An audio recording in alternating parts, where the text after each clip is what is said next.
For this reflection, I chose to listen to My Stolen Childhood and A Life to Rebuild by Sheila Humphreys. Rather than retelling her story, I will reflect on how practicing Didari, Miriam Rose Foundation 2017, The Pedagogy of Listening Rinaldi 2011, and Deep Thinking THNK School of Leadership 2021 challenge my assumptions and deepen my understanding of inclusive practice. Before watching Sheila's story, I believed I understood the stolen generations through what I'd learnt at school and university. However, I realised there is a difference between learning about history and listening to someone's lived experience. Although I was familiar with the history, I had rarely stopped to listen to an Aboriginal person share their story. This made me recognise that historical knowledge alone cannot replace the understanding gained through deeply listening to lived experiences. Rinaldi 2011. As I listen, I intentionally practiced Didari and Miriam Rose Foundation 2017 and aim to remain at Level 4 Generative Thinking, THNK School of Leadership 2021, focusing on being fully present with Sheila's story. I soon realised deep listening is much harder than I expected.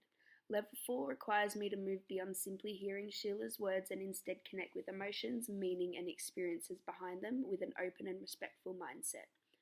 Rather than thinking about how I would respond or relating her experiences to my own, I tried to remain present and allowed her story to shape my understanding.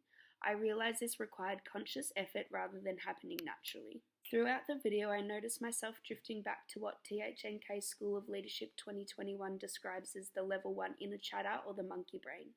My mind wandered rather than fully listening to Sheila. I began thinking about what she might say next and interpreting her story through what I already knew. Realising that I was no longer fully listening, I rewound sections of the video and intentionally returned to Level 4. Re-watching these moments allowed me to notice the emotion in Sheila's voice and the pauses she took while sharing her experience. This reinforced that genuine listening involves paying attention to more than the words being spoken. This experience strengthened my understanding of Didari, Miriam Rose Foundation 2017 and the Pedagogy of Listening, Rinaldi 2011, by showing me that genuine listening requires being open and listening without judgment. One of my biggest assumptions was believing I already understood the impacts of the stolen generations. Story listening challenged that assumption by helping me move beyond facts to the meaning and emotion behind Sheila's story, Humphrey 2023. Listening directly to Sheila made the impacts of the stolen generation feel personal rather than historical. It reminded me that these experiences continue to influence people's identities and lives today. TEDx Talks 2018. The moment that affected me the most was hearing the pain in Sheila's voice as she spoke about the injuries to her sister's arm. TEDx Talks 2018. It was the emotion in her voice that stayed with me. It made me realise how different my own childhood was and how much I had taken my own sense of family and belonging for granted. It also reminded me that stories carry emotion that cannot always be communicated through words alone, which reinforced the importance of story listening. Humphrey 2023. Sheila's story also challenged me to reflect on my own privilege. I recognised the privilege of never questioning my identity or belonging because of the colour of my skin. This reinforced my responsibility to continually reflect on my assumptions as a future educator. It also reminds me that recognizing privilege is not about feeling guilt, but about becoming more aware of how my own experiences may influence the assumptions I make about others. I realized that to genuinely listen to Sheila's story, I needed to recognize these differences rather than viewing her experiences through my own. This experience also changed my understanding of inclusive practice. I previously thought inclusion was mainly about ensuring every child could participate, but I now recognize that it also begins with listening.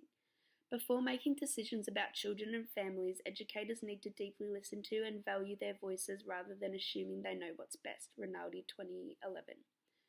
This made me realize that when children and families are genuinely listened to, their perspectives can influence practice and help create a stronger sense of belonging, trust, and respect. Sheila's story made me think more deeply about culturally safe practice.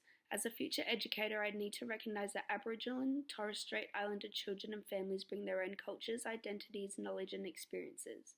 Rather than making assumptions about what cultural inclusion should look like, I need to listen to the children, family, and Aboriginal voices and allow their perspectives to influence my practice. Early Childhood Australia 2014. In my future teaching, I will intentionally create opportunities for children and families to share their perspectives so their voices influence decisions about learning and well-being. Story listening showed me that meaningful advocacy begins with listening. For example, I want to create opportunities for children to contribute to everyday decisions through conversations, group discussions, and play, while encouraging families to share their knowledge and perspectives so they genuinely influence practice. Overall, Sheila Humphrey's story changed how I understand listening. Practicing Dadari and aiming for level 4 generative listening taught me that deep listening requires continual reflection. As a future teacher, I hope that every child and family feels heard, respected, and included.